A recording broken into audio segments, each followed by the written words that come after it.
वक्फ board ने 103 किसानों को उनकी ज़मीन को लेकर नोटिस दी है और वो ज़मीन वक्फ बोर्ड ने कहा है कि हमारी ज़मीन है, उसे लेने की बात। मुझे लगता है ये सारे मुद्दे तो है, लेकिन सबसे अहम मुद्दा आज हमारे राज्य में जो चल रहा है वही है जो कल हमने जिस पे प्रोटेस्ट की थी। राज्य के जो हमारे सारे जो जीत के आए हुए उम्मीदवार हैं वो भी आज पूछ रहे हैं कि ईवीएम पे जो शक है हर एक के मन में उसका कोई जवाब है कि नहीं। कल मैंने देखा तो चीफ इलेक्शन कमिश्नर कहीं कह रहे हैं कि कुछ निंदा रास चल रही है कुछ, लेकिन थोड़ी तो शर्म करे इलेक्शन कमिश्नर और ये कहे कि ये चुनाव जो हुए हैं वो कैसे हुए। जो हमारे सवाल है कोई जवाब देगा क्या इलेक्शन कमीशन की तरफ से, वो है। जो बात अपनी कही है, मुझे लगता है अभी तो सरकार है, सरकार ने सीएम ने बयान देना चाहिए। आज मरकड़वाड़ी में जिस तरीके से तय हुआ कि ग्राम सभाएं अपना प्रस्ताव पारित करेंगी और वो इलेक्शन कमीशन को भेजेंगी कि हमें इस तरीके की चीज़ें नहीं चाहिए, क्या इससे वो हल होगा क्या? क्योंकि अपोजिशन लीडर के तमाम सारे नेता लगातार इलेक्शन कमीशन। किसी भी लोकतंत्र में जनता की आवाज़ सबसे महत्वपूर्ण होनी चाहिए। आज हमें लगने लगा है कि इसमें चीफ इलेक्शन कमीशन जो बीजेपी के दफ्तर से चलता है उनकी आवाज़ सबसे महत्वपूर्ण है, ना कि जनता की। जनता की मांग सिर्फ यही है कि वहाँ मॉक पोल किया जाए बैलेट पेपर से।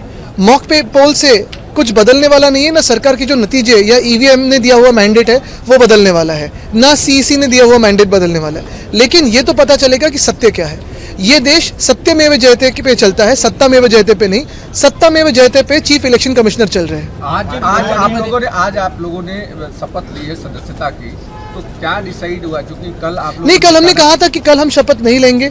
एक दिन के लिए हमने जो आंदोलन करना था वो तो किया है, लेकिन आमदार बन के, विधायक बन के आगे का जो काम होता है वो हाउस के अंदर और हाउस के बाहर, भीतर और बाहर, ये दोनों हम करेंगे। एक ही बात है इसमें कि हमारा आंदोलन तो जारी रहेगा, क्योंकि ये आंदोलन ये कोई 1-2 दिन का नहीं है, ये एक लंबा चलने वाला आंदोलन है। क्योंकि ये सारी जनता जो है, देश की जनता आज पूछ रही है कि अगर कोई भी जीत रहा हो या हार रहा हो उसमें सत्य क्या है। और हम तो जीते हुए उम्मीदवार हैं, हम तो विधायक बन चुके हैं, तो भी हम पूछ रहे हैं कि हमें बैलेट पेपर पे वोटिंग क्यों नहीं अधिकार मिल रहा है। वीवीपैट का जो हमारे जो कई उम्मीदवारों ने मांगा था रिकाउंट, वो क्यों नहीं दिया गया। तो ये बातें तो लोगों की नज़र में है। और कल भी आपने देखा होगा, कल जितना महत्व आपने भी दिया है हमें, क्योंकि हमारी जो आंदोलन की भूमिका थी वो उचित थी।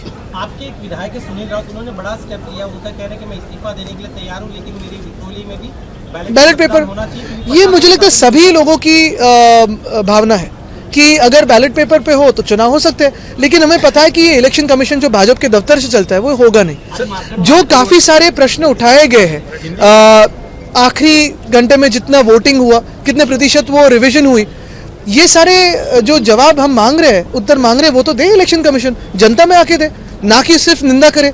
देखो, हंसी मजाक करनी है तो वो कपिल शर्मा शो पे भी जा सकते हैं या कई कॉमेडी शो पे जा सकते हैं और बात कर सकते हैं। वैसे तो उन्होंने चुनाव भी वैसे ही कॉमेडी जैसे चला है। इतनी % की रिविजन, कितने प्रतिशत की रिविजन हुई 2 दिनों में? कभी आपने इलेक्शन कमीशन के इतिहास में या सारे जो चुनाव है इस देश में उसके इतिहास में देखा है कि इतनी रिवीजन होती है कभी 2 दिनों में? सर, हिंदुत्व को लेकर महाविकास आघाड़ी में टकराव दिखाई दे रहा है। समाजवादी पार्टी एक तरफ जहां बोल रही है कि वो अलग हो जाएगी। देखिए, मैं उन पे ज्यादा बयान नहीं देना चाहता। वो कभी कभी भाजपा की बी टीम, यानी यहाँ क्या अखिलेश जी के नहीं, अखिलेश जी अपनी लड़ाई लड़ रहे हैं, यहाँ की जो है वो कभी कभी भाजपा की बी टीम की जैसे बर्ताव करते हैं वो हमने पहले भी देखा है। और इस चुनाव में भी मुझे ज़्यादा बोलने के लिए आप इस पर ना लाइए। उन्होंने किसकी मदद की, कैसे मदद की, तो सबको जाहिर है। लेकिन मैं ये कहना चाहता हूँ कि कल का जो ट्वीट था वो पहले भी करते हैं, लेकिन हमारा जो हिंदुत्व है स्पष्ट है। हमने कभी ये नहीं कहा कि हम हिंदुत्ववादी नहीं है। हमारा हिंदुत्व घर में चूल्हा जलाने वाला हिंदुत्व है, हाथ को काम देने वाला हिंदुत्व है, हृदय में राम और हाथ को काम, ये करने वाला हिंदुत्व। और हम स्पष्ट है, हमारा हिंदुत्व सबको साथ में लेके चलने वाला है। यानी कहा था भाजपा ने सबका साथ सबका विकास, लेकिन हम सबका साथ सबका विकास असल में करते हैं, कहते हैं और करते भी आए हैं। हमें महाविकास आघाड़ी में ये जो ए टीम्स बी टीम्स है वो ना सिखाया, महाराष्ट्र ने देखा है कि हिंदू हो, मुस्लिम हो, सिख हो, ईसाई हो, पारसी हो, बुद्धिस्ट हो, सारे लोगों को साथ में लेके आगे जाने का काम उद्धव बाला साहब ठाकरे इस व्यक्ति ने किया है और हम आगे भी करते रहेंगे। और यही हमारा हिंदुत्व स्पष्ट है, हृदय में राम, हाथ को काम। ममता बनर्जी ने कहा है कि इंडिया गठबंधन का वो लीड करने के लिए इच्छुक। आपको भी क्या लगता है, क्योंकि बाकी और पार्टियां समर्थन कर रही है इंडिया गठबंधन? इंडिया गठबंधन ये हमारे देश के संविधान के लिए लड़ रहा है, हमारे लोकतंत्र के लिए लड़ रहा है। दिल्ली में अगर आप देखिए, लोकसभा में हो या हर एक राज्य में हो, हमारा जो गठबंधन है हमारे संविधान और हमारे जनता की आवाज़ के लिए लड़ रहा है। ममता दीदी तो हमारी बहुत करीबी है, उत्कृष्ट नेता भी है। वैसे ही केजरीवाल साहब अभी चुनाव में दिल्ली में उतरेंगे, तो ये सारे लोगों में बातचीत हो और आगे कर सकते हैं। अपोजिशन लीडर के तौर पर क्या हो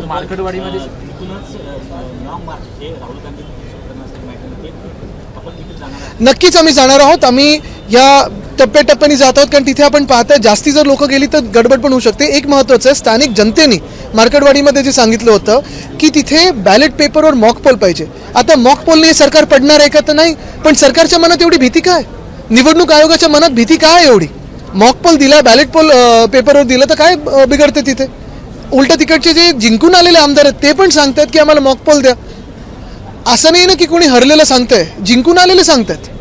अपोजिशन लीडर के तौर पर जिस तरीके से सर हिंदुत्व बघा आता आवाज वाढत चाललाय. महाविकास आघाडीमध्ये हिंदुत्वाच्या मुद्द्यावर काही बघा, समाजवादी पक्ष अखिलेश यादवजी जे चालवतात ते यूपीमध्ये एक वेगळेपणे चालवतात. इंडिया आघाडीचं तिथे खूप छान नेतृत्व करत आहेत. इकडचे जो त्यांचं जे काही आहेत, अनेकदा मी हाऊसमध्ये बसून पाहिलेलं आहे आणि ह्या निवडणुकीत पण पाहिले की ते भाजपची बी टीम म्हणून काम करतात. मला त्यांच्यावर बोलायचं नाही आहे.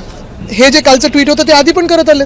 पण महत्त्वाची गोष्ट ही आहे की कुठच्या विषयाला किती खेचून न्यायचं, भाजपची बी टीम म्हणून वागायचं का, हा एक प्रश्न पडतोच. पण मला वाटतं हा विषय लांबवायचा नाही आहे. आमची जी भूमिका आहे ती स्पष्ट आहे. आमचं हिंदुत्व आम्ही पहिलं पण सांगितलं, हृदयात राम आणि हाताला काम, ते आमचं आहे. सगळ्यांच घेऊन सोबत चाललो आहे. उलटं तुम्हाला अजून एक सांगतो, कदाचित आम्ही एकमेव पक्ष असे असू जे स्पष्टपणे सांगतो की आम्ही हिंदुत्ववादी आहोत. सबका साथ सबका विकास जे भाजप सांगत होते ते आम्ही करत आहोत, भाजप नाही करत आहे. पण आमच्या सोबत आणि उद्धव बाळासाहेब ठाकरे या व्यक्तीच्या नावावर आपण पाहत असाल, हिंदू असतील, मुस्लिम असतील, शीख असतील, पारसी असतील, बौद्ध असतील, ख्रिश्चन असतील, जैन धर्म, हे सगळेच येतात सोबत. कारण आमचं हिंदुत्व स्पष्ट, आम्ही जसं सांगितलं, आमचं घरातली चूल पेटवणारं हिंदुत्व आहे, भाजपचं हिंदुत्व आहे घर पेटवणारं हिंदुत्व.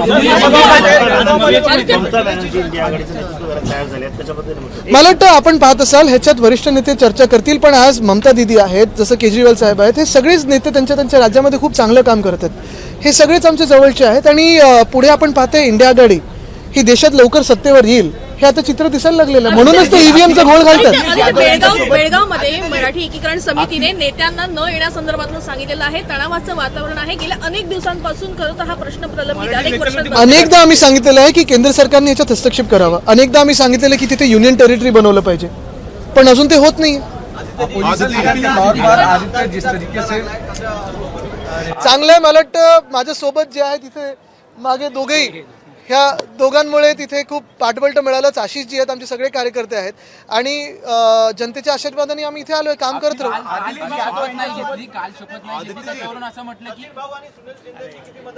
जास्तीत जास्त मला वाटतं सगळी मतं त्यांची आहेत. बघा अख्खा वरळी इथे उभं आहे. जिस तरीके से सरकार कह रही है कि नंबर्स कम है, लेकिन बिना अपोजिशन के हाउस चलाना आसान है क्या? पहली, दूसरी, विपक्ष ने क्या अपोजिशन लीडर और डिप्टी स्पीकर की डिमांड की है क्या? हमने महाविकास आघाड़ी ने ये कहा है कि अब तक जो प्रथा परंपरा चलती आई है वही चलते आए. लोकतंत्र में प्रथा और परंपरा का बहुत महत्वपूर्ण एक हिस्सा रहता है. और ये जो डेप्यूटी स्पीकर हो या फिर एलओपी हो, ये होके भी सरकार को कोई वैसे गड़बड़ी होनी नहीं चाहिए. हम तो जो विषय है जनता के वो उठाते रहेंगे. और यही बात हम कहना चाहते हैं कि देखिए, ये जो विरोध की भूमिका है, ये शत्रुता की भूमिका है, कहीं ना कहीं ये अभी कम होनी चाहिए. जो भी हो, ईवीएम ने मैंडेट दिया हो, इलेक्शन कमीशन ने मैंडेट दिया हो, बैठे तो है ट्रेजरी बेंचेस पे, तो अभी आगे जाके जो हम भी विषय उठाएंगे या वो उठाएंगे, ये सारी जनता की आवाज़ है. कहीं ना कहीं अगले 5 सालों में जनता के विषय, जनता की आवाज़ वहाँ है.